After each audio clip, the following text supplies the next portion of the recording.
Hello, what is up, guys? And we are gonna talk about the ultimate boxing match, the boxing match that never seems to end, and that is Liberals versus Conservatives, the right versus the left. And as a centralist, I sort of have beef with both of them, so I'll explain to you why. Um, so And once again, I'm very sorry that the videos are portrait and you are dealing with those annoying black sidebars, but I can't balance my camera the other way without it falling, so you're just gonna have to deal with it this way. And another thing is, I just thought it'd be more interesting for you to look at pictures instead of my face because, like I said, I don't really care about uh, the theme or whatever. I'm just trying to get my message across, is what I'm trying to say. And I'm also sorry if my videos sound a bit robotic. That's because I'm reading from a script, so um, you don't want to point the camera to the other side and see me struggling with paper. So I just thought you might as well look at some visuals instead.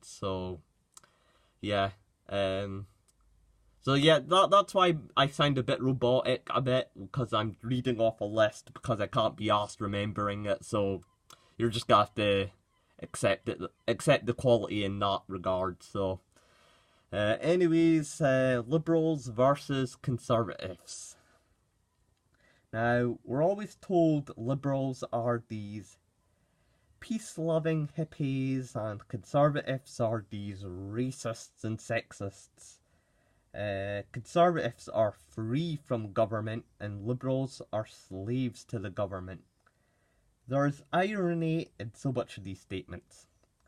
Liberals are only these peace-loving hippies when they get their way. If not, they usually trigger to an epileptic seizure of rage, while conservatives are sort of used to being the only guy in the room with those old-fashioned granny opinions, if you know what I mean. So they don't really care about being controversial or exposed and can, and somewhat accept their faults. With freedom, however, conservatives call themselves free, but seem to love big armies and big police force, the whole Blue Lives Matter, which is sort of contradictory since they call themselves free, which will only haunt them when an actual police state occurs due to their love of law enforcement. While liberals mostly hold government accountable to things like war but want bigger government to help society, conservatives, which in return, conservatives seem to love the Patriot and never question the NSA, as catching those darky immigrant Islamists is more important, even though the NSA haven't prevented a single terrorist attack and do more snooping on your personal freedom than protect it. We're always told liberals are poor, yet most people in deprived areas are usually those angry, skinhead, chavvy gangbangers, not peace-loving hippies at all. We're always told conservatives love the free market. However, when Republicans get in office, we always see economic crashes and high unemployment rates. We're always told liberals care more for minorities when in reality they just want their votes, and that's it. Or treat them like pets and children. Conservatives always love to bash Islam, blacks, feminists. However, I always thought it was fishy how they always seem to leave Jews alone. We're always told conservatives love their country, but they love money and will easily betray the tribe to make trade deals with governments hostile towards them. In the case of Saudi Arabia, the trade between Saudi and the West. The right want us to use freedom of speech for a cover-up to be assholes, and the left want to use morals in a cover-up to be assholes. Now, a lot of people say liberals are only liberals because they're fat, ugly, and disadvantaged, or you. Have you ever noticed that conservative women are so much hotter? That's another line.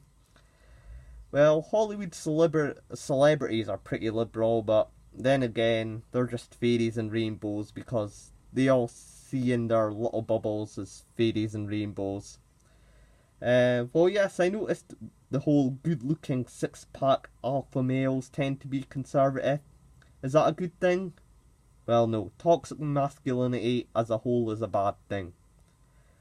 These men have such high levels of testosterone, they can't see past logic. Everything is nationalism, fighting, and wars. These are dangerous people. These are people attracted to the army, attracted to terror groups, and attracted to crime. Because sport isn't enough to fulfill that barbaric tribalistic void. So, yeah, you may call liberals these disabled, ugly feminazis, but what about the violent, barbaric, backwards conservatives? Now, with conservative women, they are what they are, but at least they understand violence and wars are bad. In fact, the only reason women leaders push for wars, like Thatcher and Hillary, is because they're in an alpha man world, like prison, and they don't want to appear weak, so I can understand. Because women are the ones who bear pregnancy and could better imagine children being blown to bits by bombs, while men can't. And to call liberals ugly, what about these far right to bald, beard-bellied skinheads, you know, the whole EDL thing? Yes, the majority of liberals sympathise with socialism as they say themselves they have health problems or are weak. But to call conservatism masculine and liberalism feminine is a stupid comparison, because compassion, mercifulness, and love is humanity and is what makes us humane and is not restricted to gender. So that is just my whole view on liberals and the culture behind liberals and conservatives and the way they think and act and look, just from a centralist point of view. So yeah, anyways, I hope you watch my next video. And another thing is, videos might get too long, they might be in the same topic that they're cut in half because YouTube can only take up to 15 minutes. So during the series you might see a lot of part 1 and part 2 of me talking about the same thing, but just bear with the technical difficulties though. But anyways, I'll have to come up with a catchphrase or something, but as of anything, the good old fashioned, see you in my next video.